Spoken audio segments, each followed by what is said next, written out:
What's up guys, welcome back to the channel. In today's video, I really want to cover a game that I'm very fond of. I've been playing this game for as long as I can really remember, and it's simply one of my childhood favorites. The game that I'm talking about is Tanki Online. Of course, playing footage for any other game wouldn't do. At first glance, this game seems somewhat lackluster. You could think of it as a World of Tanks copy, however, this is simply just not the truth. Tanki Online is a game with a big community and very active developers, and I'm going to cover everything. The ups, the downs, and everything in between. This is the history of Tanki Online. So you may be asking, where do we start? Well, for that, let's go back. No, not a few months, not a few years, we need to go back 11 years, almost a dozen. It was the summer of 2009. Now, I mean, nothing crazy was going on, but in this little studio called Alternativa Games, something was brewing. That very same summer, Tanki Online was released. It was a simple game, as most are when they start out. One of the people involved in the open testing of Tanki Online, Anton Volkov, said this: "The close testing of our project lasted almost a month. Around 600 people took part, who uncovered over 200 bugs and greatly helped with our advice and remarks. Still, there's a lot to do. There are bugs, a ton of ideas and improvements, and all of this will be attended as fast as possible in the next coming months. We invite you to take part in the open testing of Tanki Online, and let's hope the server holds." Our brave little developers were hopeful, they were determined, they were optimistic, and they were ready to take on any challenge they could in order to get their game off the ground. And so, the game was released onto the main server. Now, as you can probably guess, there weren't many players, and most people knew each other already. The developers were actually playing with their players on their servers. Now, I'm not going to lie to you. In the beginning, options were pretty limited. The currency was crystals, the graphics were nothing special, and the mechanics were pretty stiff. There were also lots of glitches and bugs. Now, in the beginning, there was an attrition feature, where after every battle, your tank would be damaged and you had to fix it after a while. Obviously, this was completely thrown out the window because new players were going bankrupt. To top that all off, there weren't many choices for hulls and turrets either. Modifications were pretty sparse, and the game sorta had a tiering system. Now finally, on the 31st of July in 2009, the Capture the Flag game mode had been added to the game, and the players got some more variety to their gameplay. Prior to this, the game only had Deathmatch and Team Deathmatch available as modes to play. Miraculously, this new game mode quickly blew up and became the main game mode to play during esports. It pushed for the development of clans and created the clan community in general, and so it paved the way for the next era of Tanki. By this time, the game had more than 200,000 registered accounts to its name. Supplies, or otherwise popularly known as drugs by the community, were also added. The game had been steadily growing, and it would really show. In late 2009, the developers decided to create a gun that could deal damage and heal friendlies, and so the birth of the Acida occurred. First concepts actually looked much different from what Tanki players are used to today, and it kind of looked like the creatures from Half-Life. At some point later, it was changed to a two-pronged turret. The new Acida was able to heal friendly tanks, and while damaging enemy tanks, it had this cool vampiric effect that let it gain health from the enemy. It's mostly stayed the same, with some minor changes from then to now, but it's still very recognizable. Surprisingly, in mid-October of 2009, the game was translated into Russian. Oddly enough, the UI had been 100% English. Nearing the end of 2009, the developers wanted to celebrate upcoming holidays, so they implemented a supply drop box that contained 1,000 crystals. By today's Tanki economy standards, this isn't really a lot, but back then, 1,000 crystals was nothing to scoff at. After some time, it was reduced to 100 and remained so until early 2013. Still in its infancy, Tanki had very major physics problems. Now, the geometry of the maps that were available in the game, it was uneven, to say the least, and there were many faults. Just take a look at this clip.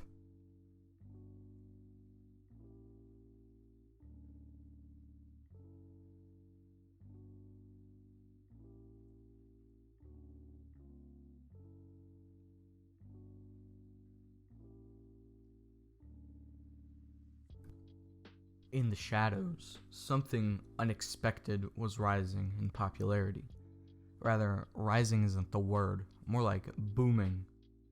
On the map Sandbox, a map with a raised platform in the center and 4 ramps to get up on the sides, a new cult was brewing.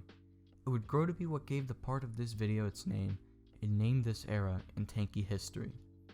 Of course, I'm referring to the Dictator Railgun cult, which would grow to be a very popular esports format, and all players of all kinds, enjoyed this. People at the top of the rankings loved Dictator Railgun, but that didn't stop people who were climbing up there from enjoying it either. It was quite literally a one-size-fits-all.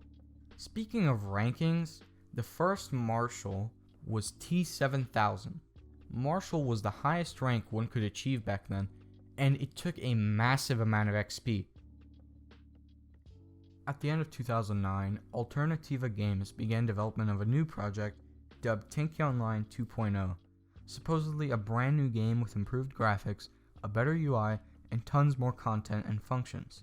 But alas, it was scrapped. All of those new ideas ended up being implemented into the Tanki Online we know today. I believe the name here is quite self-explanatory, but I'll explain anyway. New turrets and hulls were being added into Tanki. The new turrets and hulls in question were Thunder, Ricochet, Freeze, Viking, Hornet, and Mammoth. These were all added to the game between spring and summer of 2010. Along with these new additions, 2010 also saw lots of maps and tons of new players. In the span of a few months, the game's player base almost tripled and hit more than 1 million registered players. As I said before, the previous turrets and hulls that were in the game basically became obsolete. The new equipment was just superior in nearly every single aspect. In the process of balancing, Freeze and Ricochet were literally temporarily removed from the game, and people who had bought them had their crystals refunded. Now, where we count our victories, we also have to count our losses. This was the game's first encounter with exploiters. There were many players just griefing games, and some people were just AFKing, like just ruining games, throwing them completely, and it was an awful experience for people who had to go through this. On April 1st of 2011, a new item had been added into the store, dubbed the Blue Sphere. The price was 100,500 crystals, which could buy you a whole garage back then. Only a very few select players could afford it, and later, on June 6th, the 3 millionth player had been registered. Did the damage drop off of Smokey just kind of annoy you? Was the Thunder's damage too low for you? Did you suck with the railgun? Well, if you said yes to all of those, the Shaft seems to be for you. On June 29th of 2011, the Shaft was added into the game, and no, that's not a sexual innuendo. The Shaft, in the most simple terms, is a sniper turret. You are able to zoom in and charge your shots before shooting. At first, it was unbalanced. It was one of the most powerful turrets in the game before getting swiftly and justly nerfed. 2012 saw a massive boom in Tanki Online's popularity. In January, it hit 7 million players, and then in under a month, 8 million, and then 9 million. By the end of March, there were over 10 million players. In late March and early April, a new anti-cheat was introduced, which curbed the cheater problem Tanki had been having for a little while. In the summer of 2012 also saw many new innovations to the game, one of which actually allowed people to buy EXP for crystals. A few visual changes were also made, but they're not that important. On the fated day of September 26th, in 2012, a very special change occurred. It would morph the game into what most people know it as now, actually. Tanki Online finally got the graphics update that it had so desperately needed. The tanks were much more detailed and looked a lot better. The designs changed, and we saw new armor plating, new lights, and just more polygons in general. Now, although this change was objectively better and, literally just completely better in every single way possible, except for subjective, clearly, the graphics change had mixed feedback. Meanwhile, the addition of the Control Points game mode was actually mostly welcomed by the community. On September 9th, the 15 millionth account was registered. Fall of 2012 saw tons of rich updates for the players. There were dynamic shadows, hardware accelerations, smoother gameplay, and the developers just pushed Flash Player as much as they could. This was around the time that I actually started playing, and I hit the rank of Warrant Officer 1. So, you guys remember how I said earlier in the video, Tanki's economy standards are different nowadays from what they used to be? Well, on December 17th, the game underwent a complete morph. It was entirely rebalanced. All accounts had been reset, and turrets and hulls were just fundamentally changed to be more accessible, and they were not necessarily superior over one another. For instance, before the rebalance, an M2 Smoky Wasp combo would have probably lost to an M1 Ricochet Viking combo, even though Smoky Wasp is a higher modification tier. With this rebalance, there were also a few additions actually. 3 new ranks were added: Field Marshal, Commander, and Generalissimo. The update was of course a pretty painful one for the players. People lost their progress, and it was practically a new game. It looked the same, but everybody lost everything, and the hulls and turrets were completely different. Now, even though this was painful for the players, it was completely necessary. To smooth things over, 30% discounts were offered for a little while on New Year's. In late January, the servers have moved to a better platform, allowing the game to experience less client-side and server-side lag, while also allowing more players into one game. Early February saw the tenfold increase of prices, while battle funds remained the same, though this was obviously offset by numerous discounts throughout the year. In March, the battle filter had been added, so you could actually, search for games now. Some visual changes were made, kick vote was added and removed after, and in April, product kits were added. Product kits were and are exactly as they sound. They allowed a player to buy a kit of things in the garage consisting of a hull, turret, paint, and supplies. A little later, the first vlog came out, being Video Blog, where the developers give updates to the community and talk to them, so it's basically like a developer update for, any other game. Skipping to December, an important update had been added. The tanks had new physics. Improved and more realistic physics gave them all unique properties, movement styles, and features. It made the gameplay a lot less robotic and a lot more dynamic. December also brought the addition of micro upgrades. However, back then, they had a chance to fail, which was fortunately very quickly scrapped soon after. Along with micro updates, rank crystal bonuses were also added. So rank crystal bonuses were basically, once you rank up, you get a certain amount of crystals. Now, since players were already leveled, right, they would receive crystals for all of their ranks at once, and basically that just brought 2013 to a close, laying down the carpet for 2014. At the beginning of 2014, the game developers, for the most part, were just kind of laid back. They just finished micro upgrades, they were finishing up some other game mechanics, and afterwards they also started to work on new maps. At the end of January, they released an update which updated almost every single map in the game. This, with it, also brought the return of the single most popular map to date, named Madness. In March, a new feature was also added so that players could switch servers during battles and change their equipment mid-battle. On April 10th, the Brazilian version of Tanki was launched. It had its own servers, so players wouldn't really have to connect to cross-ocean servers. With the launch of this new version, a new map was also added, named Rio. This map is still insanely popular today, and in the summer, there were tons of sales and discounts, and a few features were added actually. In June, Battle Fund distribution was added, the ability to block players through chat, and on the 4th of June, it was Tanki's 5th birthday. Late June, melee range turrets including Firebird, Freeze, and Aceta got the ability to counter each other. Examples include, spraying your teammate with Freeze would remove Firebird's burn effect and vice versa, so you could basically just negate the effects entirely. Another much needed change that the Tanki devs had graced us with was the complete rework of supply usage, basically. Instead of being able to spam them, smart cooldowns were added. They prevented supply spam and mindless use, and it encouraged thinking ahead because you couldn't use all of your supplies at once. Some people would just use their number keys, spam all their supplies, and literally just be OP for the whole game. Well, that was no more, my friends.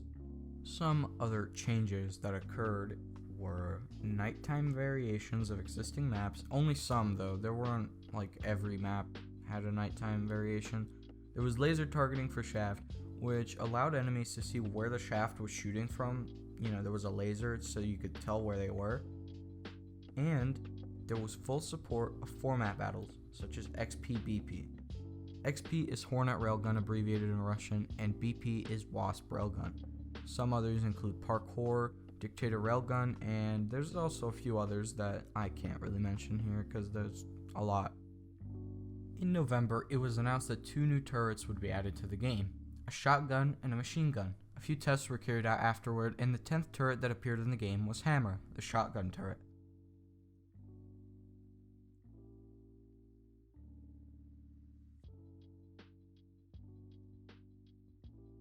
Though Hammer was released, it would be a little longer until the machine gun turret would also be added.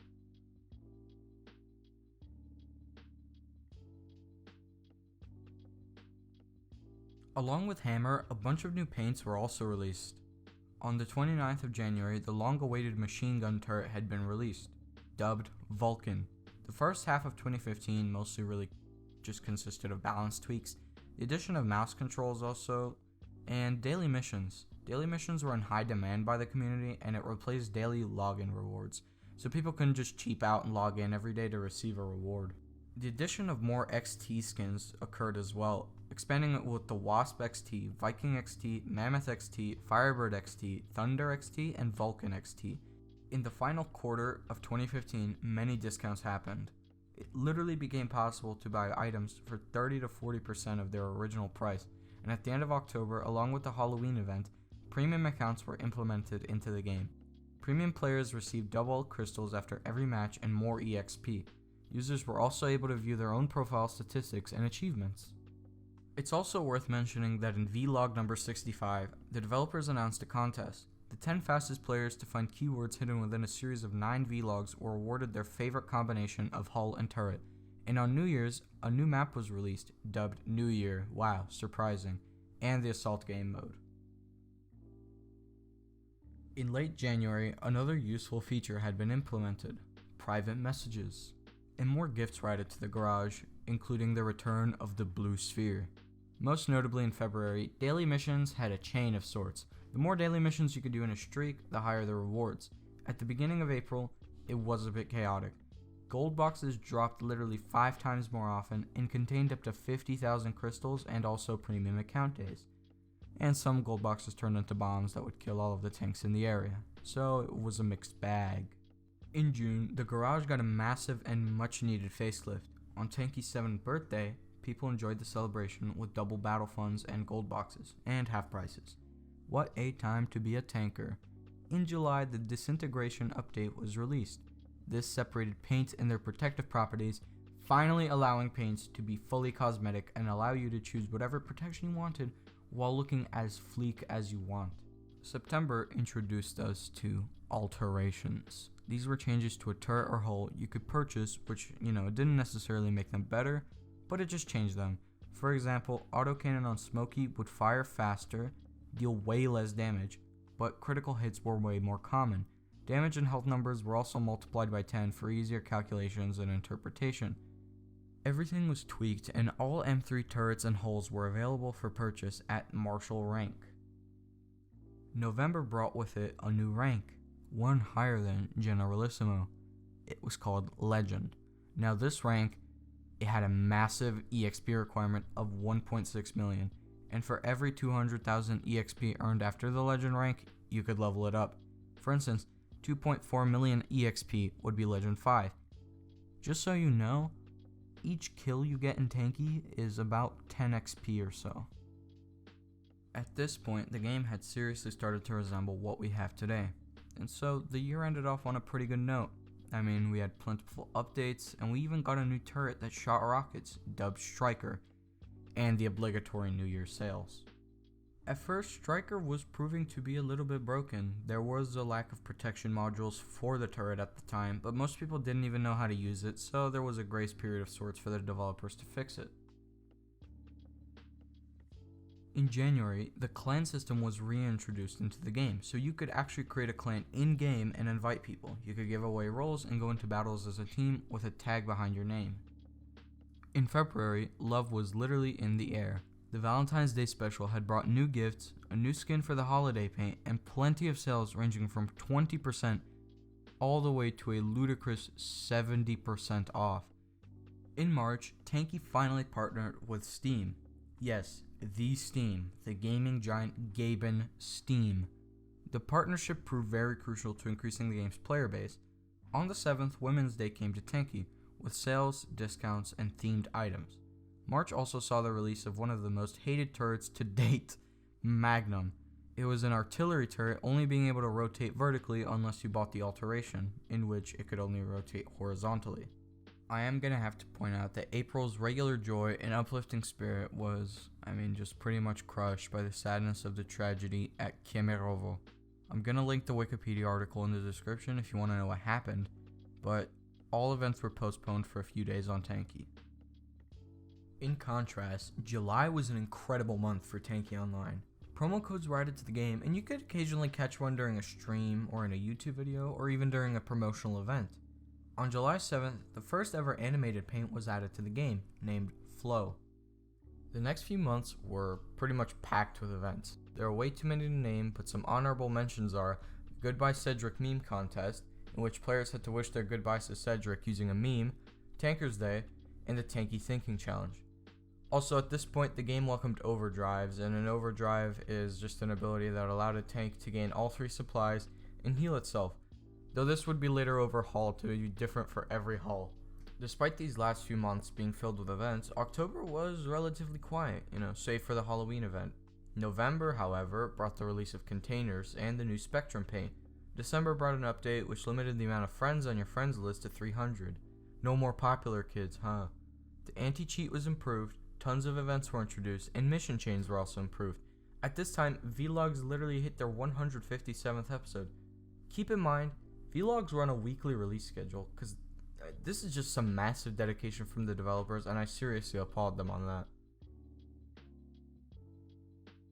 We're finally in the home stretch. At this point, the game is honestly minorly different from what we know today. Tanki Online welcomed the additions of super missions, new paints, new balance changes, and June of 2018 saw the addition of drones. Drones were these battery-powered devices that just boosted your tank in battle, but batteries are pretty expensive. They're 300 crystals a pop and they only last a minute, so they aren't quite that popular until you get to higher ranks. A new mode was also added, named Juggernaut, wherein a random player on both teams would be selected to control this ultra-powerful Juggernaut tank. The stats of the Juggernaut would scale depending on the ranks of the players in the game, as a high-ranked player could just decimate a low-level Juggernaut. Mission chains were replaced by weekly missions with higher rewards, and in June of 2019, the Gauss turret was added. It was sort of like the Shaft, being that it was a high-power sniper, but it had no laser, and it was just slightly less powerful. A new HTML5 port was also being worked on for Tanki, because Flash Player is something that's gradually dying out. Therefore, Tanki needed to switch platforms. Well, it still does, but you can still play on the Flash Player version temporarily, but it's going to be gutted. In late 2019, the Siege game mode was also added, where teams fought to take control of a single point that, when captured, would change locations. This brings me to the final part in this kind of long video. Where are we now? Well, obviously we're in 2020, but how far has Tanki come? The downloadable HTML5 client for Tanki was released in January, along with a complete overhaul of the modification system. So, instead of M0, M1, M2, and M3, we got Mark 1 through 7, which basically allowed the game to have a better flow of progression, so the gap of power wasn't so wide when you were transferring from mid-game to late game, and just better flow overall. The game also got a host of performance optimizations, graphical improvements, and user interface improvements. Most importantly though, the release of the Ares hull. It's unlike any other hull we've seen before it, and it's still relatively new. It floats, but it's slow and tanky, no pun intended. And the rotation's a bit different. A month later in September, the hopper was added. It's still relatively new as well, but it's another hovering hull. It has crazy maneuverability and can jump, hence the name, Hopper. So then, what's in store for the future? What's gonna come in the future for this game? The devs said they want to graphically remaster every hull and turret, but I don't really know how much else. Expect more events though, for sure. Hey guys, I wanted to take this time at the end of the video to thank you for watching, first of all, and I really appreciate that. And second, to thank the devs for what they've made this game into and the fact that they've just made this game. I've had a lot of memories, a lot of good memories on this game. I've made some good friends, and overall, it's been super fun playing this game. I'm not quitting it, but I know it sounds like I'm about to quit it, but I'm not. I love playing this game. I'm not gonna quit it. I really want to thank the devs. They put a lot of work into this game, and I feel that it goes underappreciated.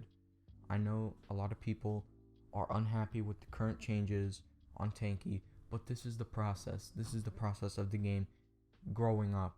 This is the process of the game maturing. We can't have the game stay the same forever. It got boring. It got stale. So they had to change some stuff up, and I really appreciate that, especially with the vlogs. The vlogs, they've been doing it for years now, every week, and it's just crazy. They put so much dedication to this game, and I feel that it goes underappreciated. So I just really want to thank the devs. Thank you so much for what you've done, and thank you so much for what you're gonna do. Anyway, that's gonna be it for this video. Again, I want to thank you so much for watching, and if any Tanki dev sees this, thank you. Thank you so much. Peace out.